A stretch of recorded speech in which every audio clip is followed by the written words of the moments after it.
Terima kasih responnya di kolom chat. Thank you, thank you, thank you. Baiklah. Jadi siang hari ini pagi lah ya, pagi hari ini jam 10 kita akan mendengarkan, saya pin dulu ya. Kita akan mendengarkan Ningxia Red Journey dari seorang penyintas ovarium cancer. Jadi Ibu Monica Liman ini beberapa tahun yang lalu itu terdiagnosa kanker ovarium. Lalu kemudian beliau ditemani perjalanan bersama dengan Ningxia Red yang tentunya akan diceritakan langsung oleh Ibu Monica Liman. Jadi Kakak Monica, selamat pagi. Pagi, hai semuanya. Hai, kemarin waktu kita meeting sama Bu Monica Liman gak kelihatan ya, memang bener-bener seorang survivor dan warrior yang tough dia, seger banget pagi hari ini. Iya, Yuk, gimana? segera saya serahkan panggungnya kepada Cimon. Silakan Cimon dan terima kasih sebelumnya ya. Silakan. Oke, hai semuanya. Aku kenalin diri dulu. Mungkin misalnya di sini eh, kita belum kenal maka tak sayang ya. Oke.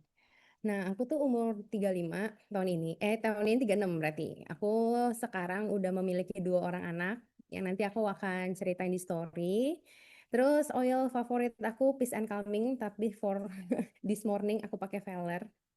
Terus aku itu anaknya visual banget, jadi nanti aku akan bercerita berdasarkan visualisasi, mengajak teman-teman juga untuk lihat berdasarkan footage yang aku dokumentari aku melewati perjalanan ini. Jadi biar teman-teman juga bisa eh, apa ya, mungkin kebayang gitu gimana. Oke, sebelumnya aku mau kasih tahu dulu asal mulanya sih kenapa aku kenal sama Ningxia. Pastinya ya, untuk pertama kali aku coba, pastinya itu buat anak sih. Pertama kali mau coba apa sih yang orang tua nggak kasih buat anaknya gitu. Ini dari anakku umur 3 tahun, 3 tahun. Kalau nggak salah 3 tahunan, hampir 3 lah, 3 tahun.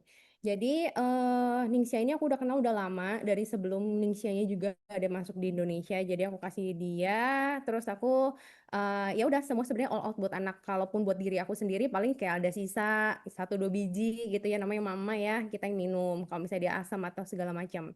Jadi untuk zaman dulu awal mula banget Ningxia itu aku nggak sampai jor-joran pakainya. Paling kayak cuma sehari satu gitu ya. Kalau nggak bahkan nggak ada gitu. Yang aku mau bilang sama teman-teman semua, sejujurnya tuh kita boleh sayang sama anak, tapi kita tuh perlu banget untuk sayang sama diri kita sendiri dulu gitu loh. Karena ketika dia memiliki ibu yang sehat, rumah itu akan terjaga sepenuhnya. Intinya gitu ya. Oke, nah sekarang story of me. Kenapa aku bisa ngerasain si Ningsha ini banget? Kayaknya aku akan mulai cerita dari sini ya. Di tahun 2021, which is aku memiliki kehamilan kedua yang sebelum yang sekarang. Nah, growing well actually for the first time gitu kayak sekitar janinnya 9 sampai 11 minggu itu tuh masih bertumbuh gitu loh. Nah, singkat cerita eh aku nggak ada tanda-tanda kayak ada memiliki kayak keguguran, aku nggak ada tanda-tanda kayak nyeri, aku nggak ada tanda-tanda kayak flek segala macam, semuanya normal gitu loh. Cuman aku nggak tahu kenapa kayak feeling seorang ibu ya kok aku pengen ke dokter gitu loh. Nggak ada bener-bener nggak ada sakit ngilu tuh nggak ada, sakit perut melilit tuh semuanya nggak ada. Kayak pengen aja cek kontrol bulanan gitu kan, kayak itu yang ngebikin kita tuh selalu excited ya untuk setiap bulan ketemu dokter. Tapi di minggu itu rasanya kayaknya beda gitu loh. Terus aku coba ke dokter. Dokter yang satu itu bilang katanya kok ini aku di transvaginal kok nggak ada detak jantung bayinya. Dia bilang gitu sama aku. Terus aku kayak dek. Aku tuh nggak, oh mungkin kita coba lagi ya Bu, nanti 3 hari kemudian. 3 hari kemudian ibu coba datang lagi aja. Mungkin ada gangguan sinyal ngomongnya gitu. Kayak tapi aku kayak nggak bisa tuh nunggu 3 hari. Aku pindah ke rumah sakit lain yang nggak ada track record medis aku untuk kayak aku, dok kayaknya saya hamil deh dok. Jadi aku kayak pengen dia tuh cek. Nggak lama dia bilang katanya, Bu ini eh, kehamilannya kayaknya janinnya udah nggak ada Bu. Dan ini kayaknya udah nggak adanya juga udah kayak 3 minggu. Jadi tuh kayak aku carry baby tuh yang kayak udah nggak ada di perut aku tuh 3 minggu. Sebenarnya yang nggak bikin ibu itu nggak ada symptomsnya itu karena sebenarnya kantong janinnya itu masih bertumbuh. tetapi janinnya yang sudah nggak ada gitu. Jadi kalau diukur size janinnya itu cuma 9 minggu, tapi kantong janinnya itu bertumbuh 11 sampai 12 mingguan. Jadi itu yang ngebikin nggak terdeteksi secara badan. Cuman namanya firasat ya. Nah, singkat cerita, siang itu juga aku harus dikeluarin bayinya, kuretase gitu ya. Nah, itu kalau aku lihat footage di sini, itu aku keluarin melakukan pembedahan itu di tanggal 9 Juni 2021 yang di situ. Lanjut ya. Nah, nggak lama yang namanya kalau misalnya udah kayak dikeluarin bayinya, otomatis kan pasti kan badannya adjusting lama-lama kayak pendarahan itu mestinya berkurang ya kan. Tapi kok makin tambah minggu makin bleeding gitu. Aku kok makinnya makin sakit justru makin nyeri ketika malah sebelum dikeluarin. Ketika udah bleeding itu aku firasat lagi. Aku kan ada kunjungan dokter setelah pasca operasi harus balik ke dokter yang sama untuk dicek apakah normal semua. Dokternya sih bilang normal. Cuman again kayak firasat. Jadi kayak aku cari second opinion, aku coba ke dokter yang lain untuk dicek. Ternyata hasil aku kan kemarin pas keluarin operasi itu ada hasil biopsi. Nah, hasil biopsinya itu dokternya bilang, Bu, ini kayaknya kemarin ada sel kanker di dalam janinnya. Adanya namanya partial salmonella yang ada di kiri itu hasil labnya. Jadi dia bilang sebenarnya bayinya itu nggak bertumbuh kalah karena si sel kankernya itu yang ketrap di dalam kantong janinnya itu makan. Jadi bayinya meninggal. Jadi intinya bayinya nggak kuat gitu. Nah, ketika kemarin proses kuretase, mungkin karena dikuret itu kan maksudnya semua bleeding kan ya, ya luka-luka gitu kan. Dia sel kankernya itu jadi menyebar. Nah, cuman si dokternya ini bilang ibu boleh lakuin hasil lab lain gitu loh untuk tinjau ulang. Akhirnya singkat cerita, aku ke dokter yang lain untuk cari second opini yang feto-maternal yang untuk bidang yang lebih deep daripada cuman ke dokter obgyn biasa gitu. Jadi aku melakukan tindakan cek ulang lebih mendasar gitu ya. Nah, dokternya ini bilang, wah, ini sih nggak bersih, maksudnya dia punya apa? Clean, dia punya kuretasenya dan ini tuh udah kemana-mana, dia bilang kayak gitu. Coba deh sekarang dia langsung rujuk sore itu juga langsung suruh cek dulu. Dan hasil labnya tuh keluar dalam 2 minggu dari setelah 2 minggu atau 3 minggu lah tuh ada tanggalnya 2 minggu sampai 3 minggu gitu. Itu tuh langsung terjadi adanya tumor itu sekitar besarnya tuh 3,8 kali medianya sama 6,9 itu which is 7 cm. That's why itu yang ngebikin tuh sakit banget, sakit banget. Terus kalau dilihat itu tuh udah kayak cacar-ucah gitulah intinya kayak gitu. Jadi kalau misalnya secara awam eh, kan bentuk janin kita gini ya gitu. Terus habis itu dia yang aku gambar di bawah itu tuh yang ngebikin dia kayaknya gumpalan itu yang ngebikin tuh sakit. Nah, setelah balik lagi udah terima hasil labnya, aku balik lagi ke ruang beliau. Beliau bilang katanya, Bu, ini kalau udah sampai secepat ini tumornya, ini kan ada sel kankernya. Ibu saya rujuk ya ke dokter onkologi. Dokter onkologi ini ternyata tuh prakteknya itu cuma sampai sore loh. Ini sore ini masih ada ibu turun ke lantai 5. Jadi nanti langsung ditindak sama dokternya kayak gimana. Saya saranin ibu untuk langsung kemoterapi. Itu tuh yang kayak setiap kali kayak aku ke rumah sakit, itu tuh kayak jeder gitu loh. Aku nggak siap, aku ke rumah sakit, aku cuma pengen cek dede bayinya, dibilang dede bayinya nggak ada. Aku ke rumah sakit untuk cek untuk hasil ininya, terus dibilang katanya aku ada cancer gitu dan harus di kemoterapi. Untuk ke rumah sakit itu buat aku lumayan traumatik ya, terus terang gitu. Jadi anyway, langsung ke dokter onkologi saat itu. Dokter onkologi itu bilang langsung disaranin untuk kemoterapi dengan obat MTX. Akhirnya aku jalanin lah eh, kemoterapi itu. Nah, saat itu kalau kalian tahu di tahun 2021 itu lumayan berat ya, nggak cuma buat aku tentunya, buat teman-teman semua yang lagi ngalamin COVID yang tipenya yang paling mematikan adalah COVID Delta. Yang lagi saat itu tuh banyak banget yang ngantri-ngantri di parkiran, ngantri tabung oksigen sampai pakai kursi-kursi roda, ya itu salah satunya adalah rumah sakit yang nanganin aku. Aku di rumah sakit itu.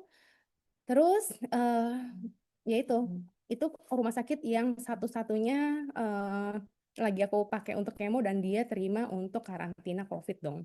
Jadi di sana itu aku tidak disarankan untuk rawat inap. Aku di lantai 7, itu adalah salah satu lantai yang steril untuk melakukan kemoterapi. Nah, gitu. Jadi ini adalah footage yang berhasil aku dapetin karena emang anyway aku udah nggak simpen fotonya. Ini ada di IG pribadi. Jadi aku lewatin semua itu dan setiap hari aku datang ke rumah sakit untuk ngelakuin kemoterapi. Setiap hari juga itu tuh kita harus di swab gitu ya. Jadi hasilnya negatif ke atas, hasilnya negatif ke atas. Jadi aku caranya itu selalu ke parkiran dulu, mereka tes dulu, udah hasilnya keluar, aku boleh naik ke atas untuk melakukan kemoterapi. Beginilah rupanya. Jadi berlayer-layer ya, udah pakai masker kasa, habis itu masker kain, ditutup lagi, tiap hari kayak gini. Nah, perjuangannya itu eh, pastinya nggak mudah dan nggak dikit. Aku ngelakuin kemoterapi itu totalnya ada 5 cycle. Satu cycle itu isinya 5 hari. Karena aku 5 cycle itu total kemoterapi yang aku jalanin adalah 25 kali. Dan itu dilakukan setiap hari dengan jeda per week. Jadi misalnya minggu ini aku lakukan kemo cycle 1. Jadi Senin, Selasa, Rabu, Kamis, Jumat stop.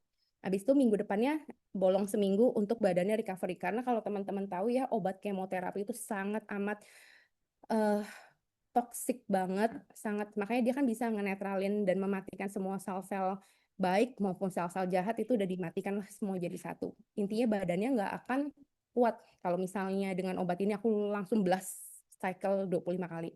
Jadi sama dokternya itu dijeda. Jadi cycle 1 minggu ini, minggu keduanya stop dulu, minggu ketiganya lanjut lagi, minggu keempatnya stop, minggu kelima dan begitu seterusnya sampai 10 minggu karena aku lakuin itu 5 cycle.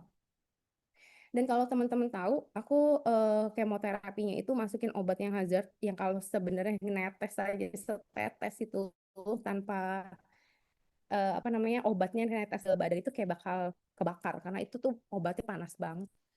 Nah, anyway, aku eh, masukin itu aku nggak pasang kemopot karena waktu itu aku harus tiap hari ya ke situ. Jadi melakukan secara injection. Nah, satu hari itu aku ada 3 injection, 2 di tangan sama satu lagi di area dubur belakang gitu intinya. Nah, karena emang tiap hari banget, namanya kan apa namanya masukin infus gitu ya, pakai injection. Jadi abis itu dibilas pakai infus itu aku sekitar bisa 8 jaman di situ, tergantung aku hari itu lagi dapat berapa shot. Kalau hari itu 3 shot, aku bisa lagi 8 sampai 12 jam untuk nunggu obat itu habis dan masuk ke badan aku. Nah, kebayangnya hari ini infus pasang, besok copot. Eh, a- a- hari pagi tadi pasang, nanti pulangnya copot, besok masuk lagi. Sampai udah nggak ada lagi kayaknya yang bisa dimasukin gitu loh. Karena semuanya kayak udah lebam semua. Di sini lah, besok pindah lagi yang ke sini, terus pindah lagi ke sini. Jadi pokoknya semua spotnya tuh udah habis. Kayak ibarat kata tuh nadinya tuh kayak udah getas gitu loh, kayak udah bengkak. Jadi dimasukin yang paling lembut pun dia muncrat. Jadi kayak gitu. Jadi udah sampai lebam-lebam, udah sampai kanan kiri lah, udah semuanya aja pokoknya semua tempat yang bisa ada nadi besarnya bisa lewatin obatnya. Setidaknya itu. Nah, tapi jauh di itu yang aku udah tulis juga di sini, aku tetap bersyukur karena aku tahunya ini itu masih early stage banget. Jadi untuk penyebaran itu juga masih belum ada. Jadi kemarin itu dokternya tinjau apakah udah ada penyebaran atau belum. Kalau misalnya udah ada penyebaran sejauh mana dan apakah rahimnya ini harus diangkat. Kalau misalnya dia udah ada penyebaran, otomatis untuk to be safe, rahimnya sih harus diangkat gitu. Jadi ya untuk anyway, uh, untuk menghindari metatase dan emang masalah-masalah hormonal lainnya gitu ya. Tapi singkat cerita udah dicek, ini rahimnya sih tidak perlu diangkat. Tapi ketika udah dimasukin obat-obat kemoterapi di daerah sana, kan aku kan bilang ada 3 shot. Yang satu shotnya lagi deket dubur, which is deket area sana untuk potensi kedepannya untuk punya anak lagi tuh lebih kecil pasti gitu. Ya udahlah, anyway, saat itu anak aku juga udah gede sih, maksudnya nggak ya udah umur berapa ya? 6 jalan 7 ya, kalau salah 6 tahunan jalan 7 gitu.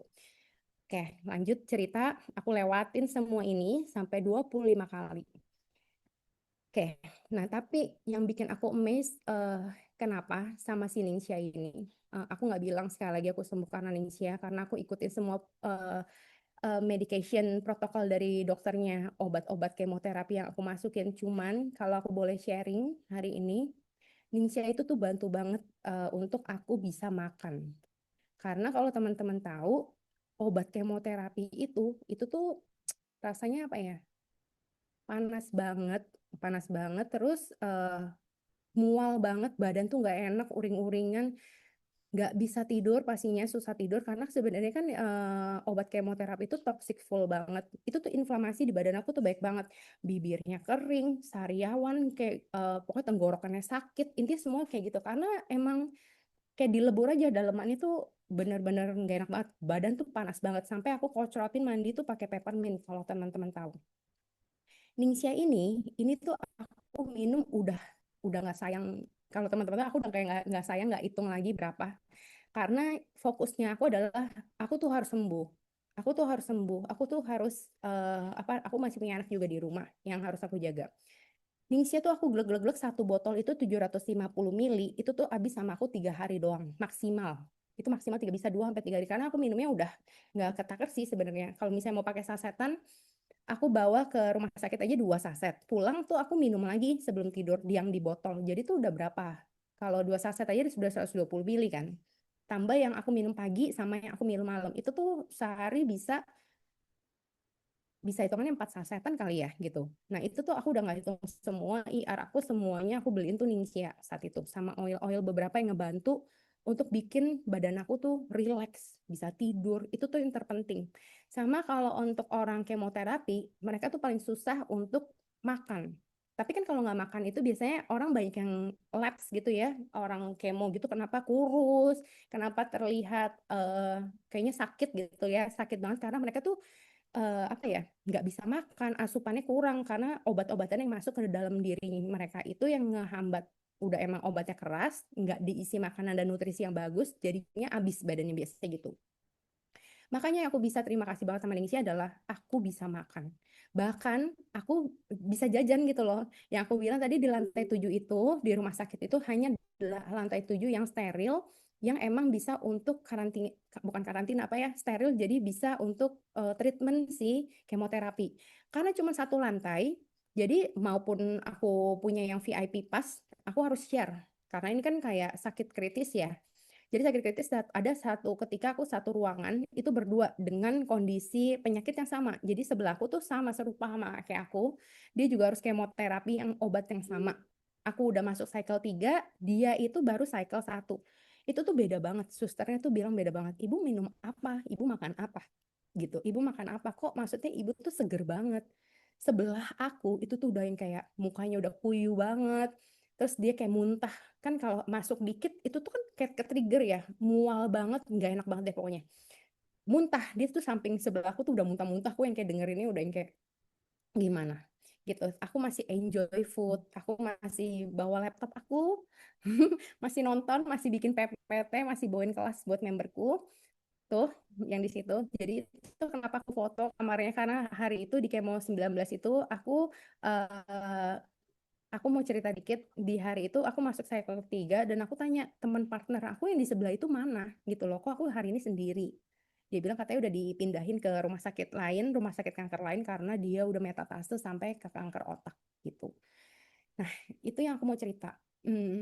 Oil ini tuh bisa bantu ketika malamnya aku mau tidur, itu tuh aku bisa tidur biasanya kalau misalnya orang pasien kemoterapi, itu tuh pasti kebangun-bangun banget tidur bentar badannya nggak enak ngadep sini sakit situ sakit itu tuh tidur pasti keganggu banget secara energi juga selain dibombardir sama obatnya pasti secara energi juga kita kalah banget gitu karena emang ya nggak cukup tidur nggak cukup makan nggak cukup anything gitu loh nah ini aku baru bener-bener merasa oil ini dan siningsia ini tuh bener-bener berefek.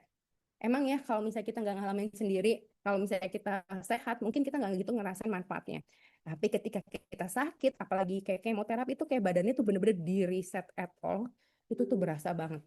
Aku kayak merasa adalah kekuatannya yang bisa bikin aku tuh tiap hari harus datang lagi besok pagi ke situ, pulang besok lagi ke situ gitu loh. Itu sih yang aku mau cerita.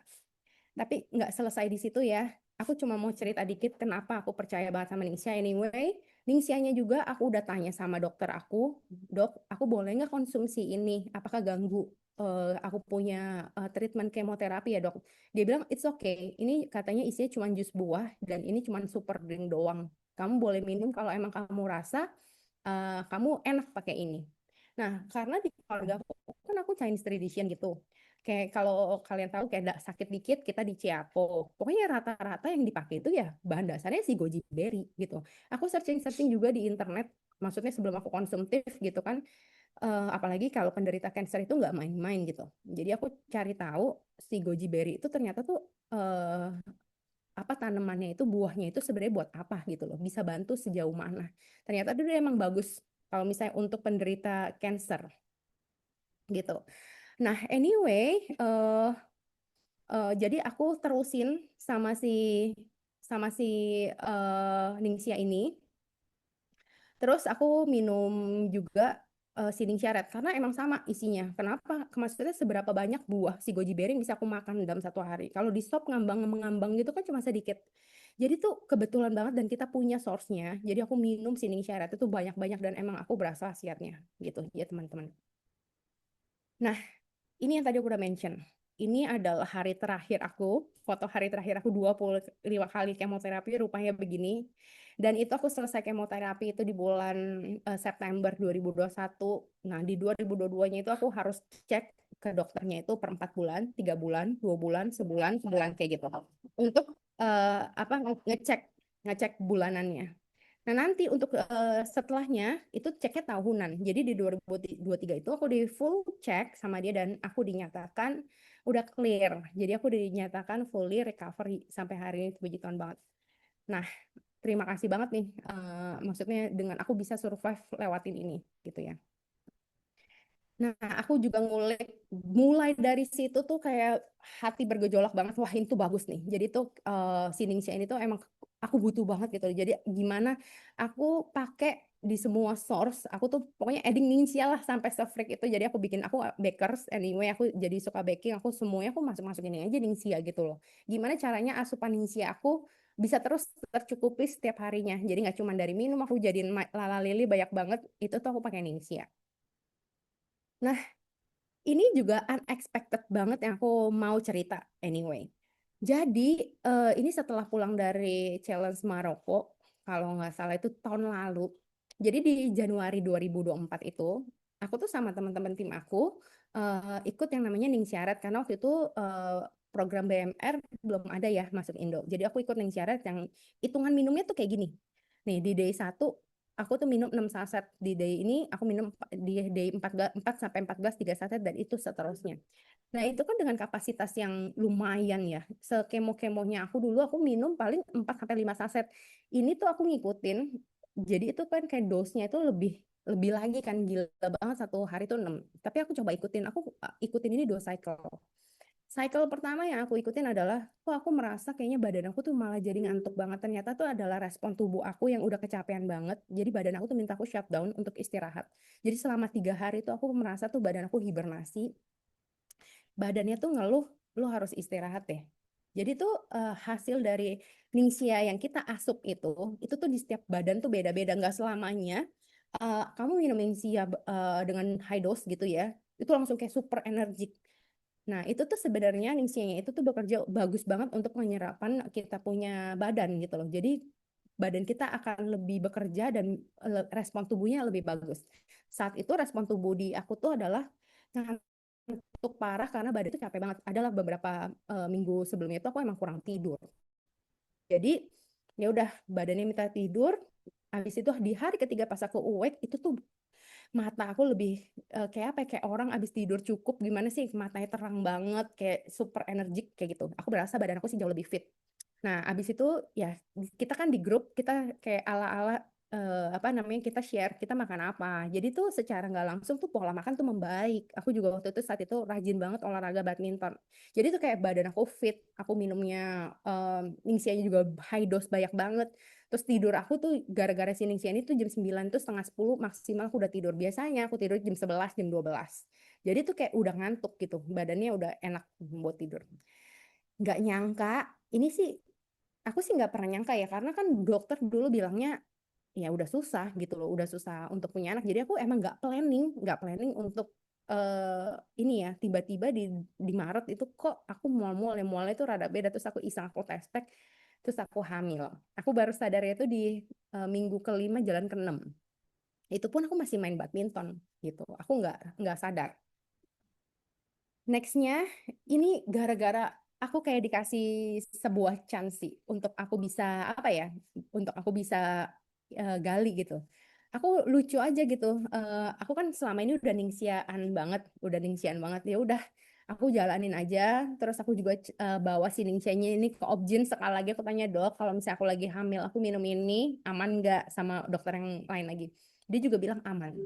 Jadi di trimester 1 itu aku minumnya itu cuma 1 sampai 2 saset doang. Anyway, masuk ke trimester 2, trimester 3 aku lebihin.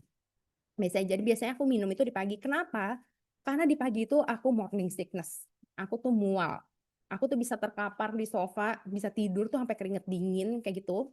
Ya jadi pas hamil itu bener-bener sesuatu banget sih. Aku mau makan itu tuh susah gitu ya. Jadi aku minum itu dulu. Mungkin karena dia asem, kalau orang tuh cravingnya tuh kayak mau rujak apa segala macam, aku tuh bantu sama Sininsia ini, aku minum glek glek glek tuh enakan. Abis itu aku bisa sarapan.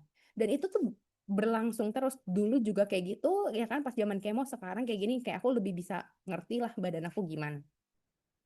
Lucunya, aku penasaran banget. Pas lagi udah selesai operasi, aku tanya sama susternya, sus boleh nggak tolong fotoin aku punya ari-ari gitu. Aku pengen tahu kayak apa sih. Lucunya kalau kalian lihat warna darahnya itu warna kayak lensia kan. Kayak eh, super good gitu loh maksudnya. Jadi warnanya lucu aja, sama itu juga cuma jadi jokes aku doang tuh. Jadi itu kayaknya wow gitu ya. Aku tuh merasa ini tuh bagus banget sih. Maksudnya kita intake itu adalah superfood yang menurut aku kepake banget buat asupan aku waktu itu selama kehamilan.